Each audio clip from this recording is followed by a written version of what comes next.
Hello hello, আসসালামু আলাইকুম। ওয়ালাইকুম আসসালাম। হ্যালো, ভালো? হ্যাঁ, আসসালামু ভালো আলাইকুম। আছেন ম্যাম? ওয়ালাইকুম আসসালাম। ভালো আছো তোমরা?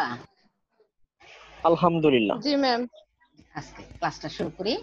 আচ্ছা, তোমরা কি অ্যাসাইনমেন্ট করেছো? ম্যাডাম করতেছি। আচ্ছা, ঠিক আছে। আজকে কোর্স ম্যাক্রো ইকোনমিক্স এর আমরা লেকচার 14, চ্যাপ্টার হলো 4, আর বিষয়বস্তু হবে আজকে এলএম কার্ভ। আমরা কি জেনারেল ইকুইলিব্রিয়াম মডেলের আইএসএলএম মডেল আমরা গত 2 সপ্তাহ 2টা ক্লাসে আমরা করেছি আইএস কার্ভের বিভিন্ন বিষয় টপিকস। আজকে আমরা এলএম আইএসএলএম মডেলের এলএম কার্ভ সম্পর্কিত বিভিন্ন বিষয় নিয়ে আলোচনা করব। আজকে আমাদের কন্টেন্ট হলো, বিষয়বস্তু হলো content of LM curve, concept of LM curve, money market equilibrium. মানে এই এলএম কার্ভটা সম্পূর্ণ অর্থ বাজারের ভারসাম্য। Definition of LM, variable relating to LM curve, মানে এলএম কার্ভ সম্পর্কিত যে চলকগুলো থাকবে এলএম কার্ভের ভেতরে বা এলএম কার্ভের আলোচনা করতে গিয়ে।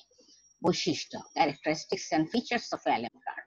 How can LM equation be derive, মানে তুমি কিভাবে এলএম এর ইকুয়েশনটা, সমীকরণটা অঙ্কন করবে, এটা কি পদ্ধতিতে, এটা আমরা দেখাবো। তারপরে 5, ডিরাইভ বা draw the LM curve money market, মানে মানি মার্কেটে বলছে এখানে মানি মার্কেট, যেহেতু এলএম কার্ভটাই অর্থ বাজারের টপিকস, সেই কারণে এটাকে ড্র করা হয় কেমন হবে।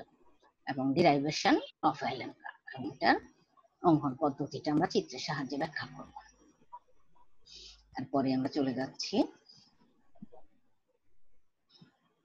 Concept of LM curve, money market equilibrium, definition of LM curve. ভালো করে হেডিংটা ভালো করে পড়লেই তুমি এই এলএম কার্ভটা বা অর্থ বাজারের একটা অর্থ বাজার ভারসাম্যের মধ্যে পড়বে এলএম কার্ভ এবং ডেফিনিশন। আমরা দেখি কি সাউন্ড হচ্ছে, একটু সাউন্ডটা কম। মানি মার্কেট ইকুইলিব্রিয়াম মানে অর্থ বাজারের ভারসাম্যের মধ্যে মানি, সাপ্লাই অফ মানি, মানে অর্থের যোগান, অর্থের চাহিদা সমান হয়। অর্থ বাজার ভারসাম্যে কি হয়, অর্থের চাহিদা, অর্থের যোগান সমান হবে। এবং এলএম রেখার প্রতিটি বিন্দুতে, এলএম রেখার প্রতিটি বিন্দুতে এল সমান সমান এম হবে। এবং রিলেশন, এবং এটার সাথে এখানে কি সম্পর্ক দেখানো হবে, এই এলএম রেখার এল ইকুয়াল টু এম হবে প্রতিটি বিন্দুতে এলএম রেখা। এবং এটার মাধ্যমে আমি কি নির্ধারণ করব, সম্পর্ক সুদের হার, রেট অফ ইন্টারেস্ট এবং ন্যাশনাল ইনকাম। এটার সাথে কি ধরনের সম্পর্ক, ধনাত্মক সম্পর্ক। তাহলে এলএম রেখা বলতে আমরা কি বুঝি, যে এলএম রেখার প্রতিটি বিন্দুতে এল, এল হলো liquidity of money, liquidity preference money বা লিকুইডিটি মানি, বা এখানে অর্থের চাহিদা, ডিমান্ড ফর মানি। আর এম হলো সাপ্লাই অফ মানি, এই সাপ্লাই অর্থের যোগান। এই দুটো এল এবং এম যখন সমান হবে, এবং সেখানে কি সম্পর্কটা, প্রতিটা বিন্দুতে, রেখার প্রতিটি বিন্দুতে এল ইকুয়াল টু এম সমান হবে। এবং সেখানে নির্ধারিত হবে রেট অফ ইন্টারেস্ট এবং জাতীয় আয়ের মধ্যে যে সম্পর্ক নির্ধারিত হবে, এবং এই সুদের হার ও জাতীয় আয়ের সাথে এই সম্পর্ক হবে ধনাত্মক, অর্থাৎ সুদের হার বৃদ্ধি পেলে জাতীয় আয় বেড়ে যাবে, সুদের হার কমে গেলে জাতীয় আয় কমে যাবে, এরকম একটা সম্পর্ক, পজিটিভ সম্পর্ক। এখানে এল দিয়ে আমরা কি বুঝাচ্ছি, এল হলো লিকুইডিটি প্রিফারেন্স অফ মানি। এল কে আমরা কি বলি, লিকুইডিটি প্রিফারেন্স মানি, মানে তারল্য পছন্দ, অর্থের তারল্য পছন্দ আর কি, এটাকে এইভাবে বলা যায়, অর্থের তারল্য পছন্দ অথবা অর্থের চাহিদা। খেয়াল রাখবা এটা, যে লিকুইডিটি প্রিফারেন্স অফ মানি, অথবা কোথাও কোথাও ডিমান্ড ফর মানি, মানে অর্থের চাহিদা, এবং এম দিয়ে আমরা বলি সাপ্লাই অফ মানি, অর্থের যোগান, মানে প্রকৃত অর্থের যোগান। তাহলে আমরা একটু বুঝতে পেরেছি, মানি মার্কেট মানে অর্থ বাজার ভারসাম্যে যখন অর্থের চাহিদা, অর্থের যোগান হয়, তখন এলএম রেখার প্রতিটি বিন্দুতে যখন এল ও এম সমান হবে, এবং তার সম্পর্ক হবে সুদের হার এবং চাহিদার মধ্যে ধনাত্মক সম্পর্ক হবে, তা সেটা আমরা এখানে বুঝতে পারবো। আর এল দিয়ে কি বুঝাচ্ছে, ডিমান্ড ফর মানি কোথাও, অথবা তুমি অর্থের চাহিদা বা অর্থের তারল্য পছন্দ, এবং এম দিয়ে আমরা কি বুঝি, অর্থের যোগান, রিয়েল প্রকৃত অর্থের যোগান। তাহলে এগুলো ভালো করে খেয়াল করবা। LM curve is upward sloping left to right. তাহলে আমরা এই যে সুদের হার এবং জাতীয় আয়ের মধ্যে যে ধনাত্মক সম্পর্ক, এটার কারণটা কি আমরা জানি যে ঊর্ধ্বগামী রেখা হবে, তাই না? আমরা যোগান রেখা ঊর্ধ্বগামী পড়ে এসেছি, অনেক কিছু ঊর্ধ্বগামী রেখা পড়েছি। এটা মানে কি যে এই পাশে ও এক্স অক্ষে জাতীয় আয়, ওয়াই অক্ষে সুদের হার। সুতরাং সুদের হার এবং জাতীয় আয়ের মধ্যে এমন একটা সম্পর্ক, যে সম্পর্কের ক্ষেত্রে একটা যদি তুমি বাড়াও তো অন্যটিও বাড়বে চাহিদা, এই এলএম কার্ভের মাধ্যমে অর্থে। আবার দেখো, এখন আমরা যদি চিত্রটা একটু ব্যাখ্যা করি, একটু খেয়াল করো, খুব সোজা। এলএম রেখা, ঊর্ধ্বগামী রেখা এখানে আমরা দেখতে পাচ্ছি, এবং সেখানে চিত্রের ও এক্স অক্ষে জাতীয় আয় ধরলাম, ওয়াই অক্ষে সুদের হার, রেট অফ ইন্টারেস্ট ধরা হলো। এ বিন্দুতে, এখন আমরা যদি এ বিন্দুতে একটু খেয়াল করি, এ বিন্দুতে জাতীয় আয় কত? y1, সুদের হার i1 এবং জাতীয় আয় হলো y1। আর বি বিন্দুতে জাতীয় আয় সুদের হার হলো i2 এবং জাতীয় আয় হলো y2। অর্থাৎ দেখো, এ থেকে বি বিন্দু যোগ করলে আমরা যে রেখাটা পাবো সেটাই এলএম কার্ভ, যার প্রতিটি বিন্দুতে, এটা একটা এমন একটা রেখা, এলএম রেখা এমন একটি রেখা যার প্রতিটি বিন্দুতে এল সমান সমান এম হবে। এল মানে কি তো তোমরা বলছি, লিকুইডিটি প্রিফারেন্স অফ মানি অথবা ডিমান্ড ফর মানি, আর এম দিয়ে money supply, supply of money কি রিয়েল সাপ্লাই অফ মানি। তাহলে আমরা এখানে যোগ করে এলএম কার্ভ পেয়ে গেলাম। তাহলে আমরা দেখো এলএম কার্ভ কাকে, ধারণাটা এবং এটা এ সম্পর্কে অর্থ বাজারের ভারসাম্যের মধ্যে তাহলে এলএম কার্ভটা থাকে, এবং এলএম কার্ভে ডেফিনেশনটা আমরা এখান থেকে পেয়ে গেলাম। তারপরে আমরা অধ্যায়ে চলে যাই। হ্যাঁ, এটার পরে আমরা দেখতে পাচ্ছি ভেরিয়েবল রিলেটিং এলএম কার্ভ। তাহলে এলএম কার্ভের সাথে কি কি চলক সম্পৃক্ত বা অ্যাটাচড রয়েছে বলো। এখানে রিলেটিং, আমি গত ক্লাসে আইস কার্ভের সময় আমি অ্যাটাচড কথাটাও লিখেছি, কোশ্চেন সাজেশনের মধ্যে এটাও আছে। অ্যাটাচড বা রিলেটিং, এলএম কার্ভের সাথে কি কি চলক রিলেটিভ রয়েছে বা সম্পৃক্ত রয়েছে, রিলেশন রয়েছে। তো এখানে দেখো আমরা 7টা বিষয় দেখতে পাচ্ছি। মূল বিষয়গুলো একটু দেখি। একটা হলো transaction and precautionary demand for money, আমরা যেটা বাংলায় বলেছি কি লেনদেন ও প্রিকশনারি মানে সতর্কতা জনিত চাহিদা, অর্থের চাহিদা। এগুলো আমরা আগে পড়েছি কি লেনদেন জনিত ও সতর্কতা জনিত চাহিদা, এটাকে আমরা একসাথে লিখেছি এমটি। আরেকটা হলো স্পেকুলেটিভ ডিমান্ড ফর মানি, মানে এটা বাংলা আমরা বলেছি ফটকা অর্থের চাহিদা, ফটকা স্পেকুলেটিভ, দেখো এমএস লিখেছি। ডিমান্ড ফর মানি তাহলে কি হবে? অর্থের চাহিদা। 3 নম্বরে দেখো এল সমান, এল তো আমরা বলছি না ডিমান্ড ফর মানি, এল হলো তাহলে কি কিসের যোগফল? একটা হলো transaction of precautionary demand for money MT, plus আরেকটা হলো কি speculative demand for money MS. হ্যাঁ, কোথাও কোথাও এটা এইভাবেও লিখতে পারে, পরবর্তীতে আমরা দেখবো। ডিমান্ড ফর মানি এল সমান M1 M2 এভাবেও দিতে পারে। M1 তুমি ধরে নিতে পারো ট্রানজাকশন প্রিকশনারি ডিমান্ড ফর মানি, আবার তুমি স্পেকুলেটিভ এইভাবে লিখতে পারো। তা এখানে তোমাদের যেভাবে বইয়ের মধ্যে আছে আমি এইভাবে দেখিয়ে দিয়েছি। সাপ্লাই অফ মানি শুধু এম দিয়ে লিখেছি, এম। তাহলে এল হলো এল সমান, তাহলে আমরা এইগুলো যে কে বলেছে, এগুলো কেইন্স বলেছে, তাই না? এই ধরনের বিষয়গুলো এমটি প্লাস এমএস আর সাপ্লাই অফ মানি। এটা রেট অফ ইন্টারেস্ট, যেটা আই স্মল আই দিয়ে আমরা লিখি, ন্যাশনাল ইনকাম যেটা ক্যাপিটাল ওয়াই দিয়ে লিখি, প্রাইস লেভেল। তাহলে এই বিষয়গুলো এলএম এর সাথে জড়িত, এলএম কার্ভের সাথে, এলএম রেখার সাথে জড়িত। তারপরে আমরা দেখি এর বৈশিষ্ট্যগুলো আমরা পড়ি। বৈশিষ্ট্য, ক্যারেক্টারিস্টিক্স অথবা ফিচার্স অফ এলএম কার্ভ।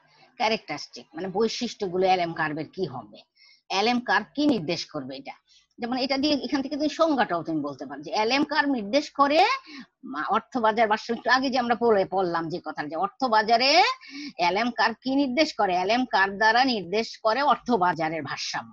এটা হচ্ছে প্রথম কথা।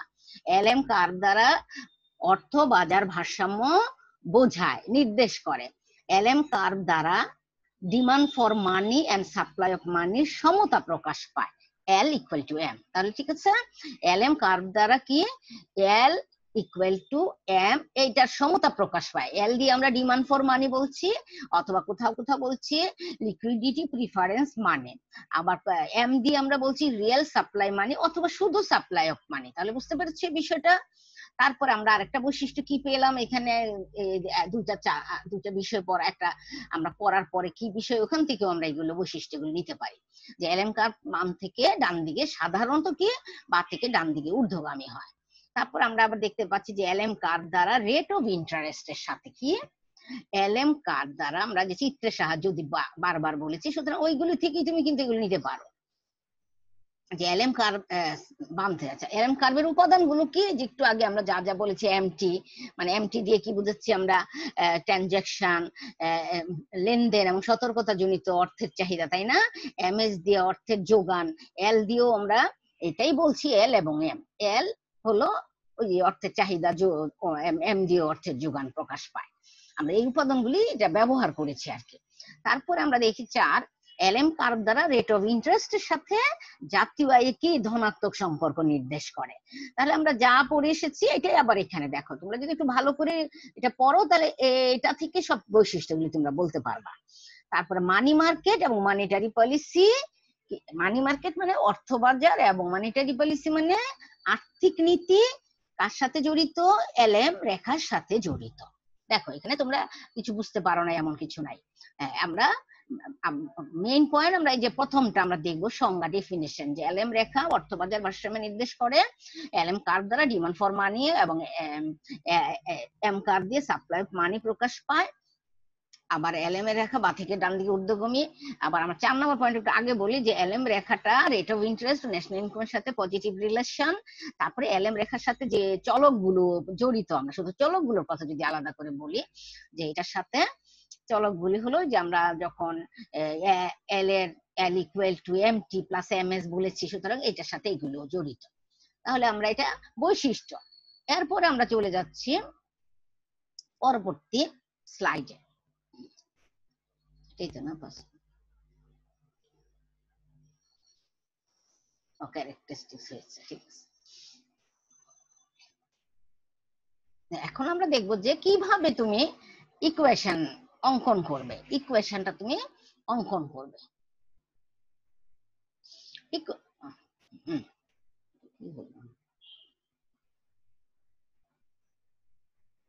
হ্যাঁ,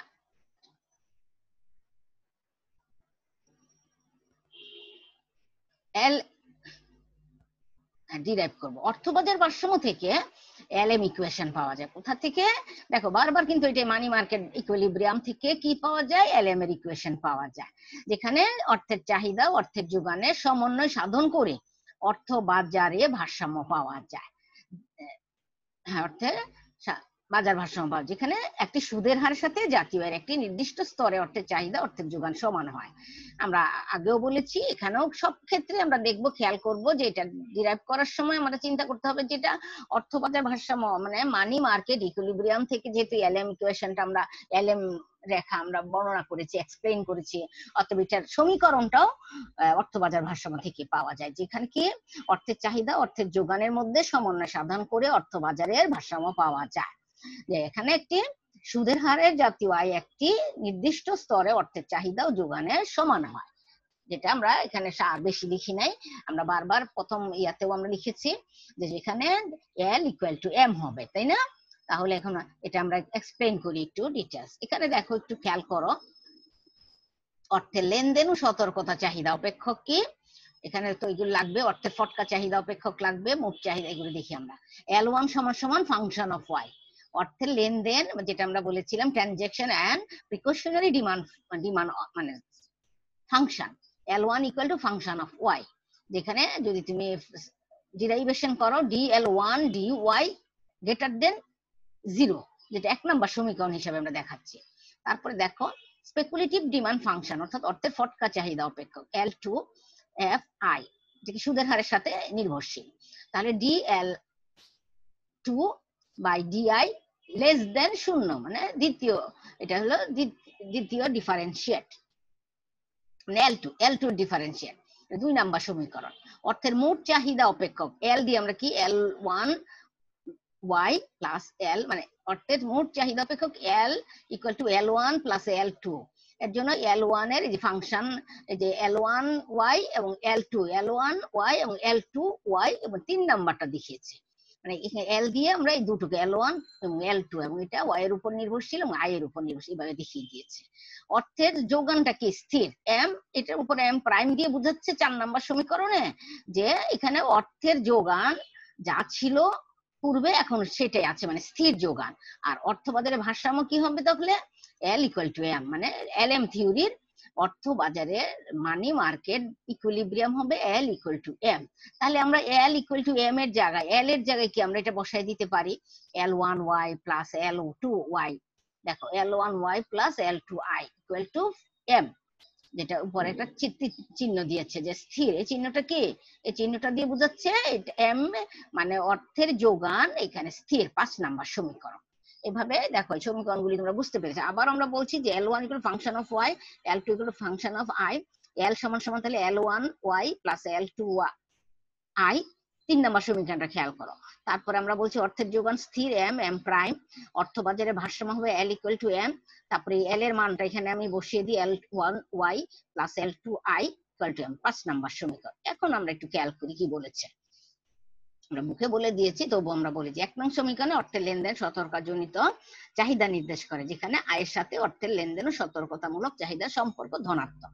তাই তখন কি L1 রেখা ডান দিকে ঊর্ধ্বগামী হয়। 2 নং সমীকরণ অর্থের ফটকা চাহিদা নির্দেশ করে, যেখানে সুদের হারের সাথে অর্থের ফটকা চাহিদা সম্পর্ক বিপরীত, তাই L2 রেখা বাম থেকে ডান দিকে নিম্নগামী হয়। 3 নং সমীকরণ অর্থের মোট চাহিদা, দেখো এখানে 3 নং সমীকরণে অর্থের মোট চাহিদা অপেক্ষক নির্দেশ করে, যেখানে অর্থের মোট চাহিদা সুদের হার ও জাতীয়ের উপর নির্ভর করে। তারপরে 4 নম্বর সমীকরণে আমরা কি দেখেছি, 4 নম্বর সমীকরণ আমরা বলছি যে অর্থের যোগান স্থির। 5 নম্বর সমীকরণে অর্থের বাজার ভারসাম্য নির্দেশ করে, যেখানে নির্দিষ্ট সুদের হারে এবং নির্দিষ্ট আয় স্তরের ওয়াই অর্থের চাহিদা অর্থের যোগান পরস্পর সমান হয়, এল ইকুয়াল টু এম। 5 নং সমীকরণে আমরা এটা দেখিয়ে দিয়েছি জাতীয় আয় সুদের হার সাথে সম্পর্ক স্থাপন কিভাবে হলো। 5 নং সমীকরণ হচ্ছে LM সমীকরণ। তাহলে 5 নম্বর সমীকরণটাই হলো LM সমীকরণ। এখানে আমরা কি পাচ্ছি, 5 নম্বর সমীকরণটা LM সমীকরণ। এখন উদাহরণ হিসেবে আমরা একটু দেখাই। তাহলে আমরা দেখো এই যে উপরের এটা থেকে আমরা সমীকরণ পেলাম কোনটা, অর্থবাজারের ভারসাম্য L ইকুয়াল টু এম, এটার মানটা বসিয়ে L1Y L2I equal to M, এটাই 5 নম্বর সমীকরণ। তাহলে এখানে উদাহরণ হিসেবে আমরা যদি একটু দেখি যে L1 সমান ফাংশন অফ ওয়াই, তুমি এখানে স্মল কে ওয়াই ধরেছো L1, আর L2 হলো FI D মাইনাস EI। আর অর্থবাজারের ভারসাম্য বারবার এটা দেখো মুখস্থ করে ফেলবা, অর্থবাজারের ভারসাম্য L ইকুয়াল টু এম। এখন এই L ইকুয়াল টু এম এর মধ্যে আমরা L1 L2 এর মানটা বসিয়ে দিলাম। দেখো L1Y এটা লিখছি, আগে লিখে নিছি L2I equal to M prime. এখন এখানে মান বসিয়ে দাও KY plus D minus EI equal to M prime. আবার দেখো KY ইকুয়াল টু KY টা এই পাশে রাখলাম আর ওই পাশে M prime minus D plus EI। এখন তুমি দেখো y equal to M prime minus D plus EI, এই যে কেটা আবার এই পাশে নিয়ে আসলাম স্মল কেটা। এখন শুধু জাতীয় আয় নির্ধারণ হলো, national income y equal to M prime minus D by K plus E K by I, এটা হলো LM সমীকরণ। এখন কোথাও কোথাও ধরো এখানে শুধু এমই লিখে ফেলে, এম প্রাইম আর লেখেন, যে এটা অর্থের যোগান মুখে বলে আর এম প্রাইম লেখে না। এখানে এম প্রাইম নাও থাকতে পারে অন্য কোনো বইয়ে বা অন্য কোথাও, খেয়াল রাখবা, এটা কোনো বিষয় না। তাহলে LM সমীকরণটা আমরা একটা উদাহরণ দিয়ে আমরা সুন্দর করে এটা এটা সমীকরণ মানে প্রথম L এর সমীকরণ KY, L2 সমীকরণ D মাইনাস EI বসিয়ে আমরা, যেহেতু এটা দেখো L1 কি বলেছিল, L1 এর ঊর্ধ্বগামী রেখা, L2 হলো নিম্নগামী রেখা। আমরা জানি বা থেকে ডান দিকে নিম্নগামী রেখা সমীকরণ কেমন হয়, মাইনাস আসে না, আর এটা এরকম। তাহলে দেখো এখন বসিয়ে দিয়ে আমরা LM সমীকরণ পেয়ে গেলাম। দেখো এখানে কেমন সহজ লাগতেছে কিনা, LM সমীকরণ আমরা বের করলাম, ঠিক আছে। তারপরে আমরা চলে যাচ্ছি পরবর্তী স্লাইড।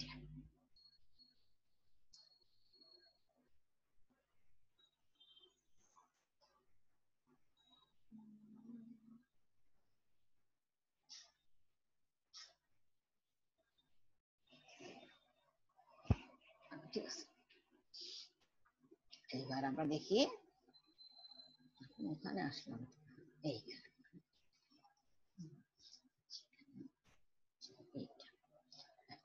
8 নম্বর স্লাইড। এখন আমরা দেখতে পাচ্ছি যে এখানে LM curve from the money market, মানে বাজার অর্থ বাজারে থেকে আমরা কিভাবে এই যে ড্রাইভ করবো, এটা ড্র করবো, ডিরাইভেশন অফ ইকুয়েশন আমরা পেয়েছি। এখন ড্রটা কিভাবে হবে দেখো, খেয়াল করো এখানে আবারও ক খ গ ঘ চারটা চিত্র। আমরা দেখি অর্থের চাহিদা অর্থের যোগানের সমতার মাধ্যমে কি হয়, অর্থের চাহিদা ও অর্থের যোগানের সমতার মাধ্যমে ভারসাম্য অর্জিত হয়। অর্থবাজারে ভারসাম্য থেকে সুদের হারের সাথে জাতীয় আয়ের সম্পর্ক দেখানো যায়। যে রেখার বিভিন্ন বিন্দুতে সুদের হার ও জাতীয় আয়ের সম্পর্ক দেখানো হয় তাকে বলা হয় এলএম রেখা। যে রেখার বিভিন্ন বিন্দুতে কি সুদের হার ও জাতীয় আয়ের সম্পর্ক দেখানো হয় তাকে এলএম কার্ভ বলে, এবং এলএম কার্ভের প্রতিটি বিন্দুতে এল ইকুয়াল টু এম সমান। অর্থবাজারে ভারসাম্য থেকে এলএম রেখা অঙ্কন করা যায়, নিম্নে আমরা দেখাচ্ছি। আমরা কি দেখাচ্ছি দেখো, প্রথমে 1 নাম্বার ক চিত্রে আমরা দেখতে পাচ্ছি এই পাশে অর্থের ফটকা চাহিদা, এই পাশে সুদের হার। এটা রেখাটা কেমন হলো, L2 রেখাটা বা থেকে ডান দিকে নিম্নগামী। আবার দেখো এখানে এটা পরে তোমাদের এখানে এম রেখা, এটা কি রেখা, এমএস বা ইকুয়াল টু খ চিত্রাকে একে দেখাইছে, এটা বা থেকে ডান দিকে নিম্নগামী, এবং এখানে সুদের হার, যে সুদের হার এখানে টি, হ্যাঁ এই অর্থের যোগানটা এখানে M1 M2 হলো অর্থের চাহিদা, আর এটা হলো অর্থের লেনদেন। T1 T2 দিয়ে কি বোঝাচ্ছে, অর্থ লেনদেন ও সতর্কমূলক চাহিদা। T1 T2 ট্রানজাকশন টি দিয়ে বোঝাচ্ছে এখানে আর কি। দেখো আর এদিকে এখান থেকে তুমি বরাবর এদিকে নিয়ে আসো, এই যে অর্থের গ চিত্রে আমরা দেখছি T1 T2 আবারও দিয়েছে অর্থের লেনদেন ও সতর্কতামূলক চাহিদা, যেটা LT লিখেছিলাম এর জন্য T1 T2 ধরেছে। আর এদিকে দেখো জাতীয় আয়। তাহলে এই যে এখানে L2 রেখা আর এখানে L1 রেখাটা, L1 রেখাটা তুমি খেয়াল করো, এটা ঊর্ধ্বগামী রেখা, অর্থাৎ কি এখানে অর্থের লেনদেন সতর্কতামূলক চাহিদা বৃদ্ধি পেলে, মানে এটা চাহিদা যদি বৃদ্ধি পায় তাহলে জাতীয় আয় বৃদ্ধি পাবে, এইটা সম্পর্কটা দেখাচ্ছে। আর এদিক থেকে তুমি এদিকে টেনে টেনে দিয়ে দেখো এখানে সুদের হারের সাথে জাতীয় আয়ের সম্পর্ক, কারণ এটা আমরা এলএম রেখা তো আমরা আগে লিখেছি। এখান থেকে শুরু আমরা এ হলো প্রথমে যে বিন্দুতে এ হবে, এটা বি হবে নিচের দিকে, এ হলো জাতীয় আয় হলো Y1, আর এদিকে সুদের হার বাড়লে কি হয়, জাতীয় আয় তোমার এদিকে কমে যায়। দেখো এলএম রেখা এখানে কি হবে, ঊর্ধ্বগামী দেখাচ্ছে, এখানে থেকে ডান দিকে নিম্নগামী হওয়ার কথা, ঊর্ধ্বগামী কেন দেখালো। আচ্ছা আমরা একটু দেখো এই চিত্রটা একটু দেখো, তারপরে আমরা চলে যাই কোথায়, চিত্রটা খেয়াল করো, তারপর চিত্রটা আমরা একটু বুঝিয়ে দিই। যে সুদের হারের সাথে অর্থের ফটকা চাহিদা সম্পর্ক স্থাপন হয়েছে ক চিত্রে, আর খ চিত্রে অর্থের চাহিদা L1 L2 অর্থের যোগানের সমতার মাধ্যমে অর্থ বাজারে ভারসাম্য দেখানো হয়েছে। এটা হলো কর পরে ঘ চিত্রে আগে দেখা যাচ্ছে। আর ঘ চিত্রে আয়ের উপর নির্ভরশীল অর্থের লেনদেন সতর্কতামূলক চাহিদা L1 দেখিয়েছে, অঙ্কন করা হয়েছে। ঘ চিত্রে সুদের হার ও জাতীয় আয়ের মধ্যে সম্পর্ক এলএম রেখা, এটা এখানে এটা খ হবে, আর এটা হলো ঘ। এখানে একটু এটা কারেকশন করা দরকার ছিল, এটা ঘ না হয়ে তোমরা খেয়াল করো ক চিত্র এখানে লিখেছে, এটা খেয়াল করো এখানে তোমরা খ লিখে দিবা, খ চিত্র, আর এটা ঘ, ঠিক আছে। এভাবে আমরা চারটা চিত্রের মাধ্যমে এলএম রেখা অঙ্কন করলাম। তো প্রাথমিক অবস্থা আয় সুদের হারে অর্থের ফটকা চাহিদা M1 বা যা T1 লেনদেন ও সতর্কতামূলক চাহিদার সাথে যুক্ত হয়। খ চিত্রে অর্থের মোট চাহিদা অর্থের যোগান সমান দেখানো হয়, যার T1 অর্থের লেনদেন ও সতর্কতামূলক চাহিদা Y1 আয়ের সাথে সম্পর্কযুক্ত। আর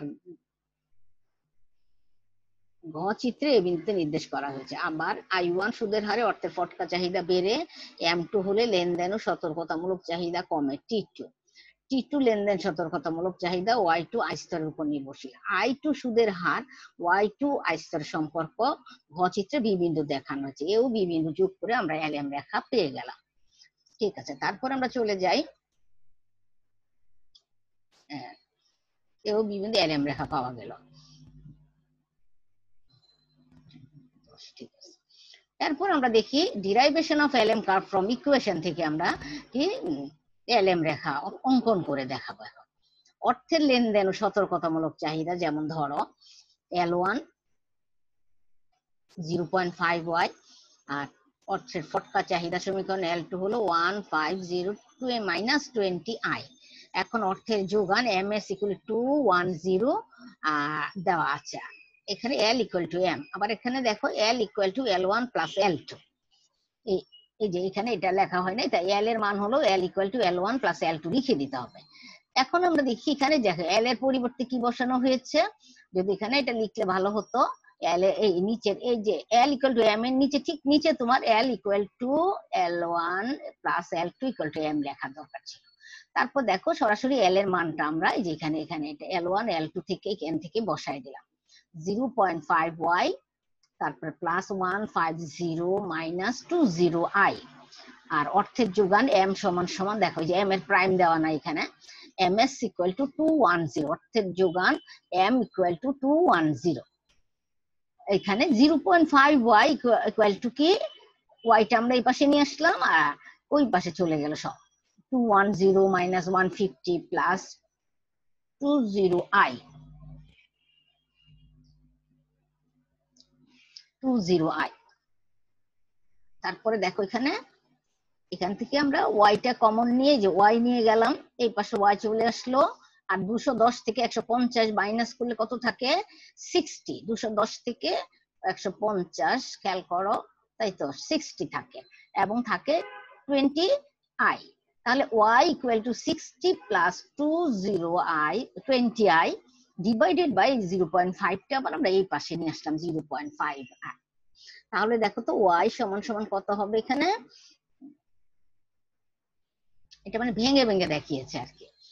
দেখো এখানে যদি তুমি 60 যে 120 প্লাস 40i কিভাবে হলো, আমরা একটু খেয়াল করি এটা কিভাবে হলো। যে এখানে 60 বাই 0.5 এটা আলাদা করে লিখেছে, ঠিক আছে। তাহলে কি 0.5 এর পয়েন্ট চলে গেলে এখানে কত থাকে, এখানে একটা শূন্য দেয়, তাহলে 5 12 60। দেখো তুমি আলাদা আলাদা করে আলাদা করে দেখবে এই যে 120 প্লাস 40i আসবে। তারপর আমি দেখাই দিচ্ছি, 60 বাই 0.5 এভাবে আলাদা করবা, প্লাস 20i বাই 0.5 এভাবে আলাদা করবা। তারপরে তোমার 60 থেকে এই যে পয়েন্ট উঠিয়ে দিলে 60 সাথে একটা শূন্য যোগ হবে, তাহলে 600 আসবে, তাই না, 600 আসবে। আর এখানে 5 দিয়ে 600 কে ভাগ দিলে কত থাকে, 120। আর 20i কে 0.5 দিলে এখানে 0.5 এর কারণে একটা শূন্য দিব, 200। তাহলে 5, এই 200 কে 5 দিয়ে ভাগ দিলে 4 5 20, এই যে 40i হয়। দেখো এগুলো কিন্তু খুব সোজা, কিন্তু এত ডিটেলস করে এখানে দেখায় নাই। আর তোমরা না বুঝতে পারলে আমাকে বলবা। তারপরে যে এটা নিজেরা করে নিবা, করবা বাসায়, যে ম্যাথমেটিক্যালি এই যে ইকুয়েশনটা এটা কিভাবে এখানে এটা হলো এলএম সমীকরণ হলো, এটা খেয়াল করবা। আবার এই যে জিনিসগুলো এখানে লিখে নিবা যে L equal to L1 plus L2, আর L এটা লিখে আবার M এর মান এই যে 210 হয়েছে, তাই না। এইভাবে কিভাবে বসাইলা, কিভাবে আসলো, তারপর কিভাবে চলে গেল, এটা আলাদা আলাদা করে দেখাবা। এইভাবে আমরা দেখতে পাচ্ছি উপরে y ইকুয়াল টু এত একটা সমীকরণ পেলাম। এখন বোর্ডে হলে আমরা সাথে সাথে করে করে দেখাতাম। দেখো এলএম সমীকরণ থেকে এখন সুদের হার আয় ও জাতীয় আয়ের বিভিন্ন মানে এলএম সূচি তৈরি করব আমরা একটা। সুদের হার আয় দেখো 1 2 3 4, দেখো সুদের হারও বাড়তেছে, জাতীয় আয় কি 160 200 240 280 হচ্ছে, তাই না। তাহলে সুদের হার বেড়ে যাচ্ছে, জাতীয় আয় বেড়ে যাচ্ছে। তাহলে আমরা দেখি যখন সুদের হার 1 তখন জাতীয় আয় কত 160, 2 হলে 200, 3 হলে 240, 4 হলে 280। এখন আমরা যদি এটাকে চিত্র অঙ্কন করে দেখাই, তাহলে আমরা কি পাবো,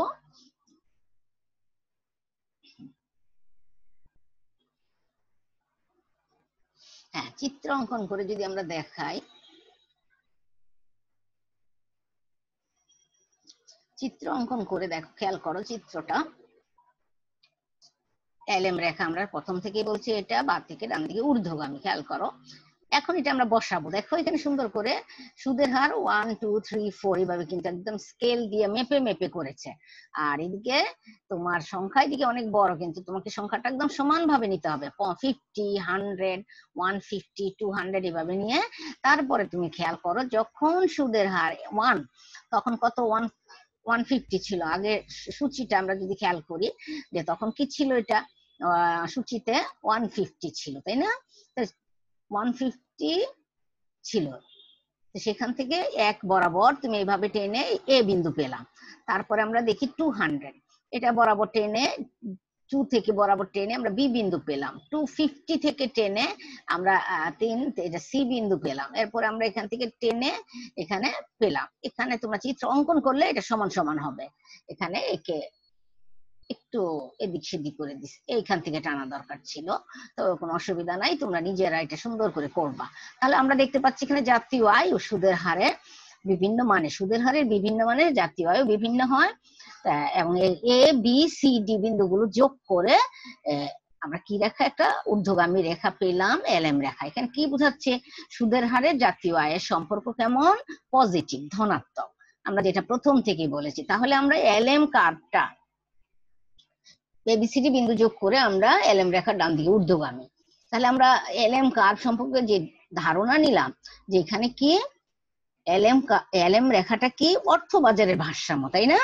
এবং অর্থবাজারে অর্থের যোগান, অর্থের চাহিদাকে সমন্বয় করে তোমার এলএম কার্ভটা বের করায়, যার এলএম রেখার প্রতিটি বিন্দুতে, যেখানে এ বি সি ডি, আমরা কিন্তু প্রতিটি বিন্দুতে এখানে লিখে দিতে পারতাম এল ইকুয়াল টু এম।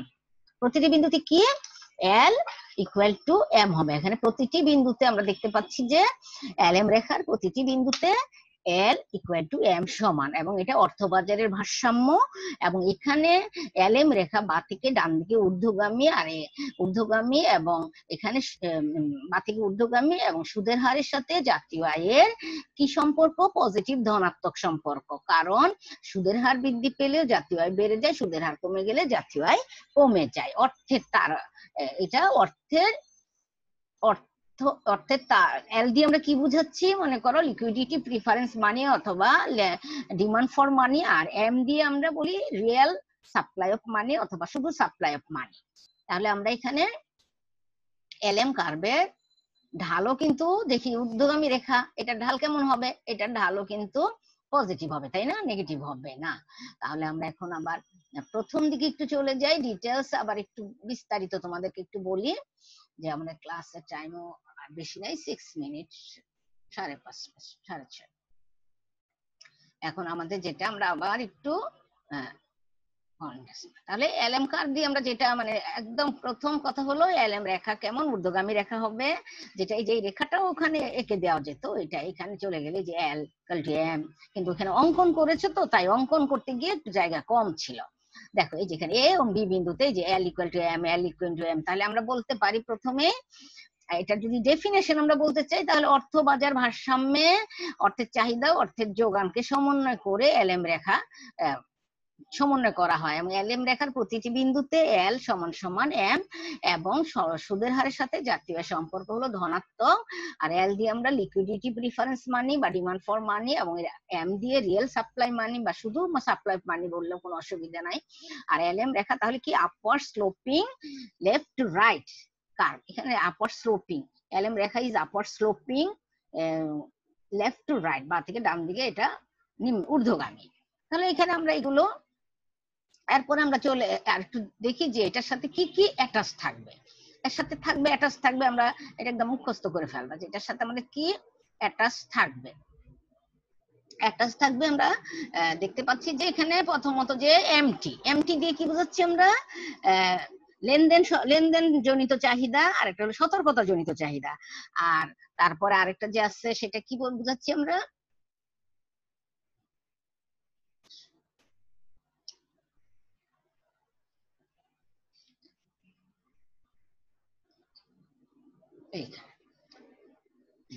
লেনদেন জনিত চাহিদা। তাহলে এমটি বলতেছে, দেখো transaction and precautionary demand for money, অর্থাৎ ট্রানজাকশন ডিমান্ড ফর মানি হলো লেনদেন জনিত চাহিদা, আর ওটা হলো প্রিকশনারি মানে সতর্কতা। আর এমএস দিয়ে আমরা বুঝাচ্ছি স্পেকুলেটিভ ডিমান্ড ফর মানি, বাংলায় বলে ফটকা চাহিদা, অর্থের চাহিদা। তারপর শুধু ডিমান্ড ফর মানি যদি এল হিসেবে, যেটা equal to MT plus MS. এটা কখনো কখনো দেখো আমরা যখন অঙ্ক করতে গেলাম সেখানে L1 L2 দিয়েছে, তাতে অসুবিধা নাই, শুধু ওইটা দিয়ে দিলেই হবে, যে ট্রানজাকশন এভাবে যদি লিখে দেয় তোমার এমটি এমএস নাও থাকতে পারে, কিন্তু তোমাদের বইয়ে আছে বলে আমরা দিয়েছি। এখানে L1 L2 তোমার উদাহরণে বা ম্যাথমেটিক্যালি যে চিত্র অঙ্কন করার ক্ষেত্রে L1 L2 দিয়েছে। তাহলে সাপ্লাই অফ মানি এম, শুধু এম।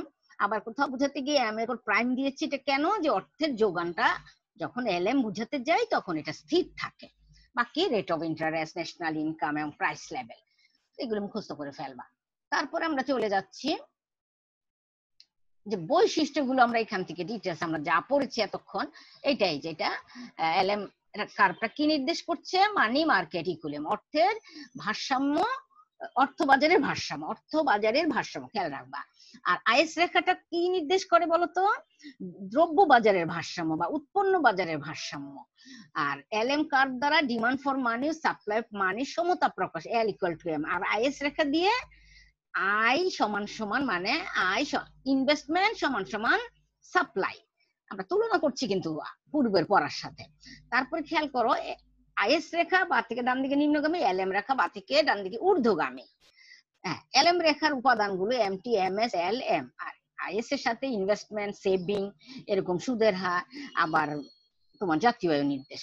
আর এলএম কার্ভে হ্যাঁ এগুলো জড়িত এবং পজিটিভ রিলেশন। আর আইএস কার্ভ যেহেতু বা থেকে ডান দিকে নিম্নগামী, অর্থাৎ সুদের হারের সাথে ন্যাশনাল ইনকামের সম্পর্কটা কেমন, ঋণাত্মক, নেগেটিভ রিলেশন। তারপরে মানি মার্কেট এবং মনিটারি পলিসি এটার সাথে এলএম কার্ভের সাথে জড়িত। আর আইএস কার্ভের সাথে জড়িত হলো গুডস মার্কেট এবং ফিসকাল পলিসি। ঠিক আছে, এই তো হয়ে গেল আমাদের এটা। তারপর আমরা পরবর্তীতে দেখি যে আমরা কিভাবে এটা ডিরাইভ করবো। বলছে একই অর্থবাজারের ভারসাম্য থেকে এলএম ইকুয়েশন পাওয়া যায়, অর্থের চাহিদা অর্থের যোগানের সমন্বয় সাধন করে অর্থের বাজার ভারসাম্য পাওয়া যায়। আর এখানে সুদের হার ও জাতীয় একটি নির্দিষ্ট স্তরে অর্থের চাহিদা অর্থের যোগান মানে এল ইকুয়াল টু এম সমান হয়। এভাবে আমরা চিত্রের সাহায্যে পরবর্তী স্লাইডে চলি। দেখো চিত্রটা এখানে এসে একটু একটু কঠিন লাগতেছে হয়তো তোমার। দেখো এখানে এসে এমটি, এমএস বদলে গেছে। অর্থের লেনদেন ও সতর্কতা চাহিদা অপেক্ষক হিসেবে L1 লিখেছে, অর্থের ফটকা চাহিদা সম্পর্কে L2 লিখেছে, অর্থের মোট চাহিদা L সমান সমান L1 Y L2 I 3 number. তারপর খেয়াল করো, অর্থের যোগান স্থির আর অর্থবাজারের ভারসাম্য L ইকুয়াল টু M হলে এই 5 নম্বর সমীকরণে তুমি L1 ও L2 এর মান বসিয়ে দিবা। তাহলে L1 Y plus L2 I, এটা 5 নাম্বার, এটা একটা সমীকরণ। খুব ভালো করে এই কথাগুলো এখানে, এই যে আমি যা যা বললাম এটা আবার এখানে বলে দিয়েছে। তাহলে 5 নং সমীকরণ কি, এখন এটাকে আমরা কি করব, একটা উদাহরণ দিয়ে দেখাচ্ছি। L1 সমান সমান ফাংশন অফ y এর সাথে রিলেটেড, এটা ky লিখেছে। L2 সমান সমান fi লিখে d মাইনাস ei লিখেছে। ms equal to m prime, মানে এটা কেন লিখেছে m প্রাইম, যেখানে ms বা m যেটা ধরেছি আমরা অর্থের যোগান, এটা স্থির মানে কনস্ট্যান্ট। তাহলে অর্থবাজারের ভারসাম্য L equal two M, L1 Y L2 I, এটা হলো। এখন মান বসিয়ে দেখে দেখো আমরা কি পেয়েছি, এখান থেকে জাতীয় Y বের করলাম। জাতীয় Y সমান সমান M prime minus D by K plus E by K I, এখানে LM সমীকরণ। তাহলে দেখো এখান থেকে চিত্রের মধ্যে একটু খেয়াল করো, এটা হচ্ছে ক, খ, গ, ঘ। এখানে বর্ণনার মধ্যে খ জায়গায় ঘ লিখেছি, এটা শুদ্ধ করে নিবা। এখন দেখো এখানে দেখো যে L1 পেলাম আমরা, L2 আগে এঁকেছে, আর L1 হলো এরকম ঊর্ধ্বগামী রেখা। এই দুটো সমন্বয়ে তুমি এখানে LM রেখা, ঊর্ধ্বগামী রেখা, এ ও বি বিন্দুতে আমরা সুদের হার, এখানে বলছি যে সুদের হার আগে যা ছিল কম দেখাইছে, I1 টা কম এখানে এ বিন্দুতে, আর পরে কমে গেলে কি হবে, কমে জাতীয় আয় কমে যাবে। আর যদি এটা বাড়িয়ে দেই, এখানে বাড়িয়ে